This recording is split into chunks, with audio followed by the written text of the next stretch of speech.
மதுரை மாட்டுத்தாவணி பழ மார்க்கெட் அருகே உணவு பரிமாறுவதில் ஏற்பட்ட வாக்குவாதத்தால் மதுபோதையில் பட்டாக்கத்தியுடன் வந்த 7 பேர் பிரியாணி கடையை அடித்து நொறுக்கியதோடு ஊழியர்களையும் தாக்கிய பதற வைக்கும் சிசிடிவி காட்சி வெளியாகியுள்ளது.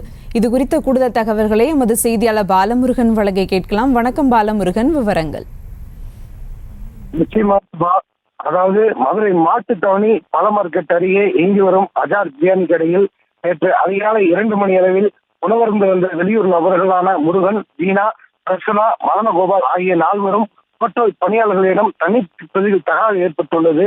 இதில் ஆத்திரமடைந்த 4 மேலும் 3 வந்து பட்டாக்கத்தி உருட்டை கட்டையுடன் முகத்தில் மாஸ்க் அணிந்து கொண்டு கடைக்குள் நுழைந்து ஊழியர்களை கத்தியால் வெட்டியும் கட்டையால் அடித்து காயப்படுத்தியும் கடையை உடைத்தும் தாக்கிவிட்டு தப்பி ஓடிவிட்டார்கள். இது குறித்து கடை ஊழியர் மீனாட்சி சுந்தரம் அளித்த புகாரின் அடிப்படையில் மாட்டுத்தாவணி போலீசார் வழக்கு பதிவு செய்து விசாரணை நடத்தி வருகிறார்கள்.